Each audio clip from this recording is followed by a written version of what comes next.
اللہ الرحمن الرحیم۔ ناظرین و سامعین محترم، السلام علیکم ورحمۃ اللہ وبرکاتہ۔ پروگرام تعلیمات کے ساتھ آپ کا میزبان اعجاز احمد نیروی حاضر خدمت ہے۔ ہمارا یہ پروگرام معاشرے کے اندر پائی جانے والی اضطرابی کیفیات اور پریشانیوں سے بھرپور صورتحال پر قرآن اور حدیث کی روشنی میں جو ہمیں تعلیمات اللہ کے رسول صلی اللہ تعالیٰ علیہ وآلہ وسلم نے عطا فرمائی ہیں ان سے روشنی حاصل کرنا ہے۔ اسلام چینل اردو کا یہ پروگرام اسپیشلی معاشرے کے اندر، ہماری فیملیز میں، ہمارے اہل و عیال میں، ہمارے رشتہ داروں میں، اور بلکہ پورے معاشرے میں پائی جانے والی وہ مفسد چیزیں جنہوں نے معاشرے کو اس وقت بیمار کر کے رکھ دیا ہے، اور انسان کو جن عظمتوں کے لیے اللہ تبارک و تعالی نے پیدا کیا تھا اور جن کی وجہ سے اس انسان کو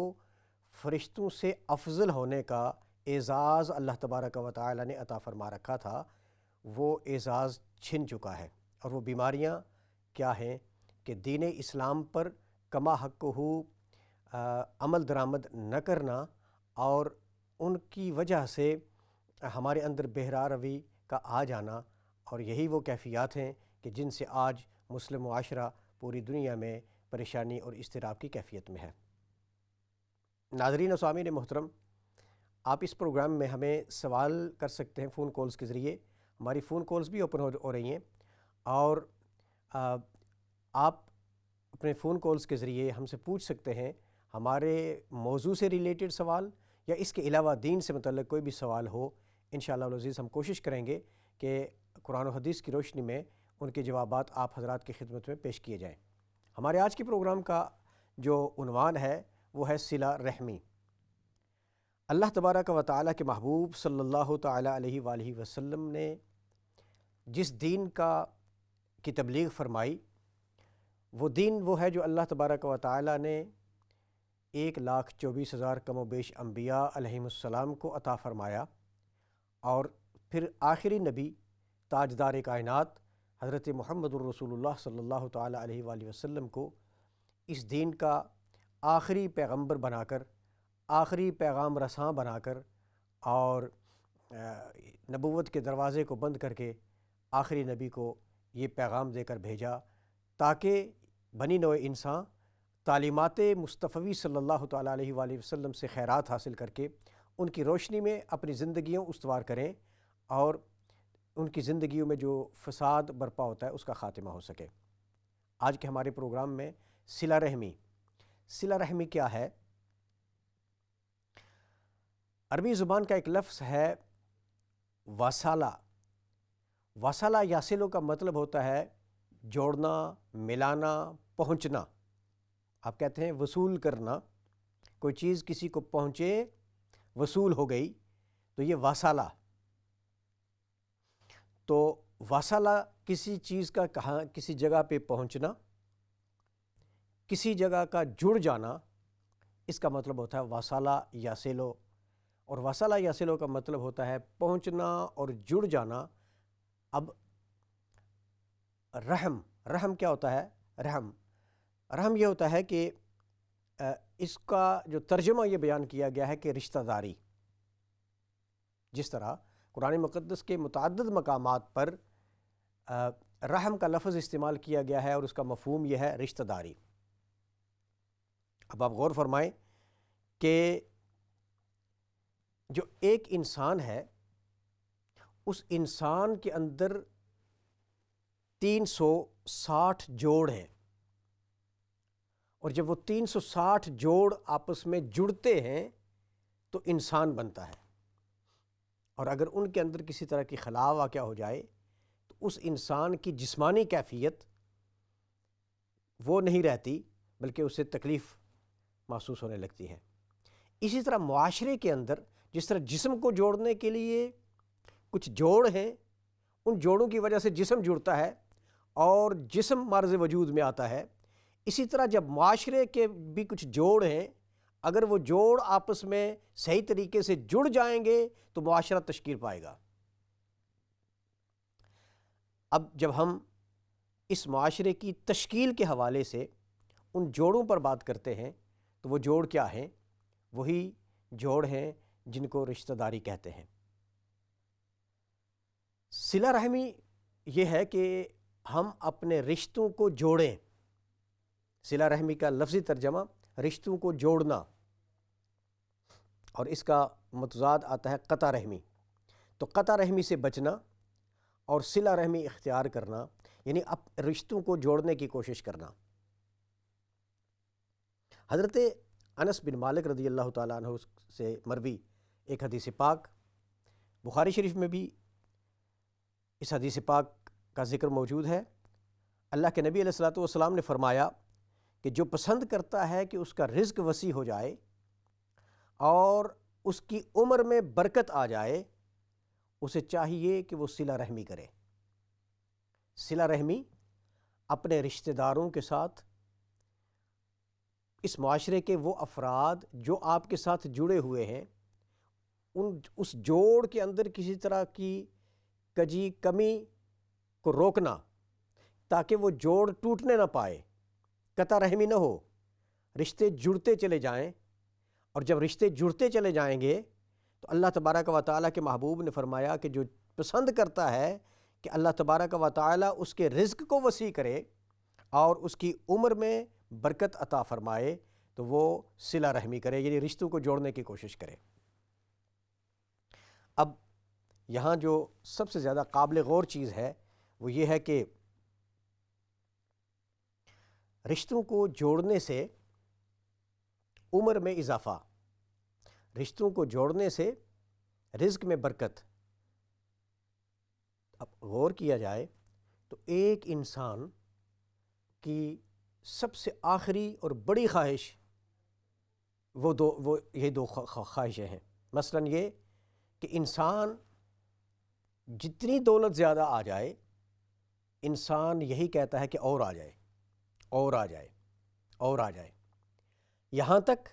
کہ اللہ کے نبی علیہ السلام نے فرمایا کہ انسان کی دنیاوی دولت کے حصول کی خواہش اتنی زیادہ ہے کہ یہ قبر کی مٹی ہی بھر سکتی ہے، اس کے علاوہ دنیا کی کوئی چیز اس کی خواہشات طلب مال اور خواہشات مال اس طلب کو کوئی چیز بھر نہیں سکتی۔ تو دوستان محترم، اس لیے حدیث پاک کے یہ الفاظ کہ کسی انسان کی اس کو اگر دولت کی ضرورت ہے، یعنی رزق کی وسعت چاہتا ہے، تو رزق کی وسعت کے لیے اللہ تبارک و تعالیٰ کے فرمائے ہوئے فرامین کے مطابق، احکامات خداوندی کے مطابق اسے اپنے رشتہ داروں کے ساتھ جوڑ پیدا کرنا ہے۔ اور جب وہ اپنے رشتہ داروں کے ساتھ جوڑ پیدا کرے گا تو یقیناً اللہ تبارک و تعالیٰ اس کے رزق میں اضافہ کر دے گا۔ اور دوسری خواہش ایک انسان کی، اس دنیا میں آنے والے ایک انسان کی جو دوسری خواہش ہوتی ہے وہ کیا ہوتی ہے؟ وہ یہ ہوتی ہے کہ اس کی عمر زیادہ ہو، عمر زیادہ ہو، کئی 100 سال عمر ہوگی پھر بھی اس کا دل نہیں چاہے گا کہ وہ اس دنیا سے جائے۔ اگر کسی کی 1000 سال بھی ہو جائے پھر بھی اس کا دل نہیں چاہے گا کہ وہ دنیا سے جائے۔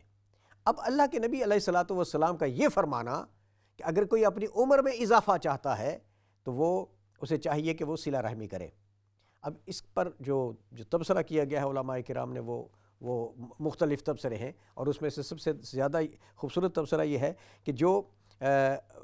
زندگی میں اضافے کے باعث کی بات ہے وہ یہ ہے کہ اس زندگی میں اللہ تبارک و تعالی حسن عطا فرما دیتا ہے، اتنا حسن عطا فرماتا ہے کہ اس کو اپنی زندگی سے پیار ہونے لگتا ہے، اسے اپنی زندگی بھلی لگنے لگ جاتی ہے، اور وہ زندگی جو اسے اللہ تبارک و تعالی عطا فرماتا ہے وہ اس کے لیے چونکہ اس میں پیار زیادہ ہوتا ہے، اس میں محبتیں زیادہ ہوتی ہیں۔ اب غور فرمائیں نا کہ ایک آدمی جب اپنے بھائی کے ساتھ اچھا سلوک رکھے گا، اپنی بہن کے ساتھ اچھا سلوک رکھے گا، اپنے رشتہ دار کے ساتھ اچھا سلوک رکھے گا، اپنی والدہ کی طرف سے یا والد کی طرف سے جو رشتہ دار ہوں گے ان سے اگر تعلقات بہتر رکھے گا تو اس کی زندگی خوشیوں بھری زندگی ہوگی اور وہ اس کو اچھے طریقے سے جیے گا۔ آج کل ہمارے اس دور میں سب سے بڑی پرابلم یہی ہے کہ ہم اپنے جو ذو رحم رشتہ دار ہیں، جو ہمارے رحمی رشتے ہیں ان کے ساتھ ہمارے وہ تعلقات نہیں ہوتے جو اسلام ہمیں جن کی تبلیغ فرماتا ہے، جو اسلام نے ہمیں بتا رکھے ہیں۔ متعدد احادیث مبارکہ میں ہمیں یہ بتایا گیا ہے کہ جب آپ کسی کے ساتھ بھی تعلقات استوار کرتے ہو تو اس کی اگر کوئی غلطی اور خامی آپ کے نوٹس میں آ جاتی ہے تو اس غلطی اور خامی پر آپ صرف نظر کر دیں، آپ اس سے اغماض برتیں، آپ اس کو نظر انداز کر دیں۔ جب آپ اس کی خامی کو نظر انداز کریں گے تو اللہ تبارک و تعالیٰ آپ کی خامیوں سے نظر انداز فرما دیں گے۔ لہٰذا چاہیے تو یہ ہے کہ اگر کسی کی کوئی خامی، کوئی غلطی ہمارے نوٹس میں آ جائے تو اس کو نظر انداز کرتے ہوئے اس کو ایک اور بات کہ اگر کسی کی تربیت کرنا ہو تو تربیت کے لیے اس کو آپ بہتر انداز میں تربیت اس طرح کرنی چاہیے کہ اس کو یہ محسوس نہ ہو کہ آپ اس کی انسلٹ کر رہے ہیں۔ اگر اس کو یہ پتہ چلے گا کہ آپ اس کی انسلٹ کر رہے ہیں تو بجائے آپ کی اس اچھی بات کے جو آپ اس کی تربیت کے لیے کر رہے ہیں وہ اس کے لیے منفی اثرات پیدا کرے گی، اور وہ منفی اثرات آپ کے لیے اس کے اندر ایک عجیب قسم کی نفرت بھی پیدا ہوتی چلی جائے گی، اور بجائے وہ اپنی اصلاح کرنے کے وہ اور برائی کی طرف مائل ہوتا چلا جائے گا۔ لہٰذا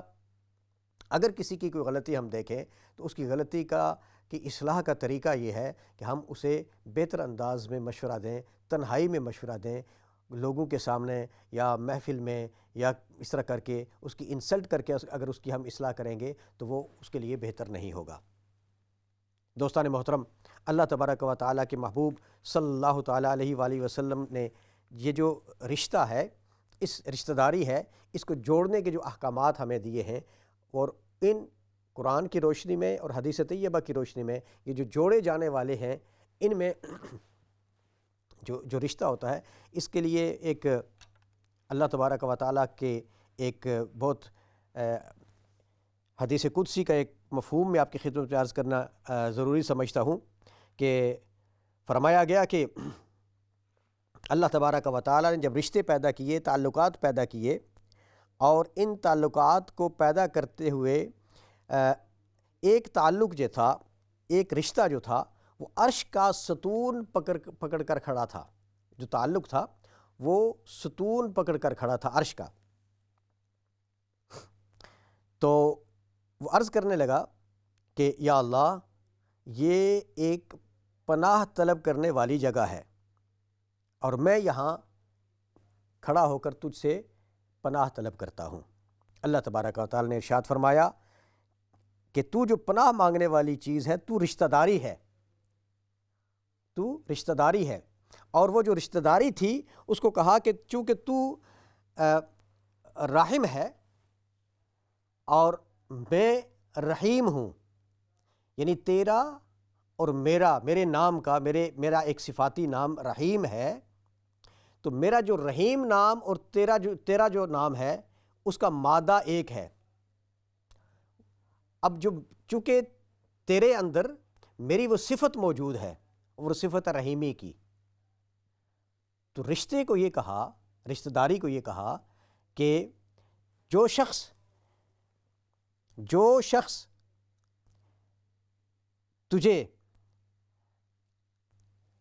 تیرے ساتھ اچھا تعلق رکھے گا اس کے ساتھ میں اچھا تعلق رکھوں گا، اور جو تجھے توڑنے کی کوشش کرے گا میں اسے توڑ دوں گا۔ یعنی جو شخص رشتہ داری میں اچھا ہوتا ہے، رشتہ توڑ نبھانے کی کوشش کرتا ہے، اللہ تبارک و تعالیٰ اس کے معاملات کو پایہ تکمیل تک پہنچانے کے لیے اللہ کی برکتیں، اللہ کی رحمتیں اس کے شامل حال ہوتی ہیں۔ اور جو شخص رشتے کو توڑنے کی کوشش کرتا ہے تو اس حدیث قدسی کے مفہوم میں یہ کہا گیا ہے کہ من قطعتہ، جو تجھے توڑنے کی کوشش کرے گا میں اس کو توڑ کے رکھ دوں گا۔ دوستان محترم، اب ہم نماز پڑھیں، ہم روزے رکھیں، ہم اعمال صالحہ کریں، یہ ساری نیکیاں ضروری ہیں، فرائض تو فرائض ہیں، ان سے تو کبھی جان نہیں چھوٹ سکتی، اسی طرح واجبات۔ لیکن اگر ایک انسان نماز بھی پڑھتا ہو، روزہ بھی رکھتا ہو، تمام نیک کاموں کی طرف مائل بھی ہو، لیکن وہ اپنی ماں کے ساتھ بدسلوکی کرنے والا ہو، وہ اپنے باپ کے ساتھ بدسلوکی کرنے والا ہو، وہ اپنے بھائیوں اور بہنوں کے ساتھ بدسلوکی کرنے والا ہو، وہ اپنے عزیز و اقارب چچاؤں کے ساتھ، خالاؤں کے ساتھ، ماموں کے ساتھ، پھوپھیوں کے ساتھ اچھا سلوک رکھنے والا نہ ہو، تو اس کی نمازیں اور اس کے اعمال صالحہ اور اس کی اچھائیاں اسے کیا کام دیں گی؟ ایک حدیث پاک میں فرمایا گیا کہ 3 لوگوں کی عبادتیں ان کے کانوں سے اوپر جانے والی نہیں ہیں۔ ان میں کہا گیا کہ جو 3 لوگ جن کی عبادتیں ان کے کان سے اوپر جانے والی، اب عبادت کے کان سے اوپر جانے کا مفہوم کیا ہوگا؟ اس کا مفہوم یہ ہے کہ ہم کوئی عبادت کرتے ہیں تو ہماری وہ عبادت اللہ کی جناب میں پہنچ جاتی ہے، اللہ کے حضور حاضری دیتی ہے ہماری عبادت، ہماری اچھائی، ہمارا نیک کام۔ فرمایا جب وہ 3 لوگ ایسے ہیں کہ ان 3 لوگوں کی اچھائیاں، نیکیاں اور عبادات ان کے کانوں سے اوپر جاتی ہی نہیں ہیں۔ وہ کون کون سے ہیں؟ ان میں سے ایک کو کیا کہا گیا ہے؟ العبد العابق، وہ غلام جو بھاگ جائے، حتی یرجع، یہاں تک کہ وہ واپس آ جائے۔ ایک غلام اگر بھاگ جاتا ہے بغیر اپنے آقا کی اجازت کے اور بغیر اس کے بتائے کہیں بھاگ جاتا ہے غلام، تو اس کے بھاگ جانے والے غلام کی نمازیں، اس کے روزے، اس کے اعمال صالحہ، اس کے کانوں سے اوپر اس کی نیکیاں نہیں جاتی۔ اور آگے فرمایا اللہ اکبر، والمرأۃ باتت وزوجها غضبان، ایسی خاتون جس نے رات گزاری اس حال میں کہ اس کا خاوند اس سے ناراض تھا۔ وہ غلام جو بھاگ جائے اس کی عبادت کان سے اوپر نہیں، اور وہ خاتون کہ جو اس حال میں رہے، اس کے 2 مفہوم ہیں، یا رات گزارے یا زندگی گزار رہی ہو، کہ اس کا خاوند اس سے ناراض ہو، تو کہتے ہیں اس کی کوئی بھی نیکی اس کے کانوں سے اوپر جانے والی نہیں ہے۔ اور تیسرا وہ شخص کہ جو 2 بھائی ایک دوسرے سے ناراض ہوں، یہاں تک کہ وہ جب ایک دوسرے سے ملیں تو ایک کا منہ ادھر ہو، دوسرے کا منہ ادھر ہو، راستے میں کہیں اگر آتے جاتے ملاقات ہو جائے تو ایک اپنا راستہ تبدیل کر لے کہ کہیں مجھے اسے سلام نہ کرنا پڑ جائے۔ فرمایا وہ 2 بھائی کہ جو ایک دوسرے سے ناراض زندگی گزار رہے ہوں، ان کی عبادتیں ان کے کانوں سے اوپر تک نہیں جاتی۔ اب اس حدیث پاک کا اگر مفہوم دیکھا جائے تو اس حدیث پاک کے مفہوم میں ہمیں یہ پتہ چلے گا کہ وہ لوگ کہ جو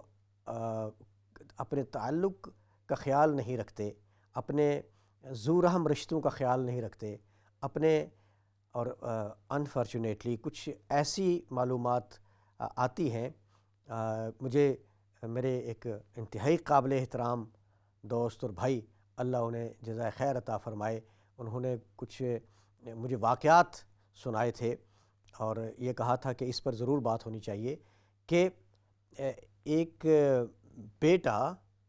وہ اپنے والد کے ساتھ اتنی بدسلوکی کرتا ہے، وہ اس طرح پیش آتا ہے کہ جس طرح کوئی مطلب انسان کے پاس وہ الفاظ نہیں کہ بیان کرے اس عظیم ترین رشتے کی موجودگی میں، یہاں تک کہ اگر اس کی ماں اسے منع کرے تو وہ اپنی ماں کو بھی زود و کوب کرنے سے باز نہیں آتا۔ اپنے ماں باپ کے لیے لا تقل لہما اف ولا تنہرہما، قرآن مقدس نے یہ کہا ہے کہ اپنے ماں باپ کو تو اف تک کا لفظ بھی کہنا آپ کے لیے روا اور جائز نہیں ہے۔ اگر ہم اپنے ماں باپ کو اف تک کا لفظ کہنا ہمارے لیے جائز نہیں، تو ان کے ساتھ اونچی آواز سے بولنا، ان کو برا بھلا کہنا، یہاں تک کہ استغفر اللہ استغفر اللہ استغفر اللہ، ان پر ہاتھ اٹھانا اور زود و کوب کرنے کی کوشش کرنا، ان کی کہاں تک اجازت ہو سکتی ہے؟ میری گفتگو کا مفہوم کسی ایک انسان یا کسی ایک فرد واحد کو کچھ کہنا نہیں، پوری امت مسلمہ، اور امت مسلمہ میں ہم سارے شامل ہیں بشمول میرے، ہم سب کے لیے وہ احکامات خداوندی اور احکامات نبوی موجود ہیں کہ ہمیں اپنے گھروں میں کس طرح کے طریقہ کار سے اپنے گھروں میں رہنا چاہیے، اپنی والدہ، اپنے والد، اپنے بھائی، اپنی بہنیں اپنے عزیز و اقارب اور اپنے رشتہ دار، ان کے ساتھ ہمیں کس طرح کا برتاؤ کرنے کا حکم ہے۔ یہ حکم دیا گیا ہے کہ آپ کو اپنے رشتہ داروں کے ساتھ وہ طریقہ کار اختیار کرنا چاہیے کہ جس میں آپ کی عزت میں اضافہ ہو۔ عزت میں اضافہ کیسے ہوگا؟ اس میں یہی ہوتا ہے کہ ہم کو اپنے رشتہ داروں پر اگر کچھ خرچ بھی کرنا پڑ جائے، اگر اللہ نے توفیق دے رکھی ہے تو ہمیں وہ بھی کرنا چاہیے۔ اور اگر کسی کو ہماری وجہ سے سکون ملتا ہے، اس کی پرابلم حل ہوتی ہے، تو اس کا اجر اللہ کی بارگاہ میں زیادہ ہوتا ہے۔ میں نے اپنے طور پر دوست احباب کے واقعات کی روشنی میں سب سے زیادہ یہ ہے کہ آپ اگر کسی کو السلام علیکم کہتے ہیں، یہ دین اسلام کی ہمیں تربیت ہے کہ آپ کسی کو کہیں، ملے تو اسے کہو کہ تم پر سلامتی ہو، السلام علیکم۔ کتنے خوبصورت الفاظ ہیں کہ تم پر سلامتی ہو۔ اب جب ہم اس کو جب ملتے ہیں تو اسلام ہمیں کہتا ہے ان پر سلامتی بھیجیں۔ اور پھر یہ کہا گیا ہے کہ جب آپ مال خرچ کرو تو سب سے پہلے اپنے قریبی رشتہ داروں کو دیکھو۔ مسجد بنانے کا بہت بڑا اجر ہے، ثواب ہے۔ مدارس قائم کرنا بہت بڑے اجر و ثواب کی بات ہے۔ ہم اور جو جتنے نیکی کے کام کرتے ہیں ان کی بہت بڑی فضیلتیں ہیں، لیکن جو قرآنی احکامات ہیں ان میں سب سے پہلے اپنے جو قریبی رشتہ دار ہیں ان پر خرچ کرنے کا حکم دیا گیا ہے۔ ہم دیکھتے ہیں کہ ہمارے بہت سارے عزیز بھائی، ساتھی، دوست، ان کے رشتہ داروں میں بہت سارے ایسے غریب لوگ موجود ہوتے ہیں جو مستحق ہوتے ہیں، جن کو ضرورت ہوتی ہے، ان کو دینے کی بجائے ہم کہیں کسی ادارے کی طرف توجہ کر دیتے ہیں، کسی اور کو دے دیتے ہیں، کسی اور کو دے دیتے ہیں۔ ہمیں چاہیے جو اسلامی تعلیمات ہیں وہ یہی ہیں کہ سب سے پہلے اپنے غریب رشتہ داروں کو دیکھو، آپ کے ذو رحم رشتوں میں سب سے پہلے غور و فکر کرو کہ ان میں کوئی مستحق اگر ہے تو سب سے زیادہ آپ کے مال کا حقدار وہی ہے جو آپ سے زیادہ تعلق رکھتا ہے، آپ کا قریبی ہے۔ اور اگر ہم ان کو کچھ دینے کی بجائے ہم ادھر ادھر خرچ کر رہے ہیں تو اس کا ہمیں ضرور پوچھا جائے گا کہ ہم اپنے عزیز و اقارب کو چھوڑنے کی بجائے ہم کہیں ادھر ادھر کیوں جا رہے ہیں۔ تو دوستان محترم، سب سے بیسٹ وے یہ ہوتا ہے کہ ہم اپنے عزیز و اقارب کو کچھ مالی خدمت کریں۔ یہ ضروری نہیں ہوتا کہ کوئی بہت زیادہ پیسے والا آدمی ہی کسی کو کچھ دے سکتا ہے۔ تھوڑا بہت اگر کسی کے پاس کچھ ہے، وہ تھوڑے بہت تحفے اگر پیش کر دے کسی کو، اور وہ مال کی صورت میں پیش کر دے، تو اس کے دل کے اندر اور زیادہ، دیکھیں نا، مال کا مقصد یہ ہوتا ہے کہ وہ انسان کی ضرورت ہے۔ ہم اگر کام کرتے ہیں پورا دن، صبح سے لے کر شام تک جتنے بھی آورز ہمیں کام کے لیے ملتے ہیں، تو ان کاموں کا ہمیں کیا ملتا ہے؟ پیسہ ہی ملتا ہے۔ اور اگر کوئی کسی کو، اپنے عزیز کو، رشتہ دار کو وہی پیسے بطور تحفہ پیش کر دیں تو اس کے اندر کتنی ویلیو ہوگی۔ تو یہ تو تحائف دینا، ان کا مالی معاونت کرنا، عزیزوں کو، رشتہ داروں کی مالی معاونت کرنا، انہیں تحفے تحائف دینا، یہ پسندیدہ ہے۔ رسول اللہ علیہ السلام نے بھی اسی حوالے سے ارشاد فرمایا کہ آپ تحائف دیا کرو، ان سے محبت میں اضافہ ہوتا ہے۔ تو ایک دوسروں کو تحفے تحائف دینا اور ان کے ساتھ اچھے سلوک سے پیش آنا اور اچھے الفاظ کے ساتھ یاد رکھنا اور یاد کرنا اور اپنی زبان کو کنٹرول میں رکھ کے بات کرنا، اس پر ہم نے ایک پروگرام بھی کیا تھا کہ زبان کی جو بربادیاں ہیں وہ کتنی زیادہ ہیں۔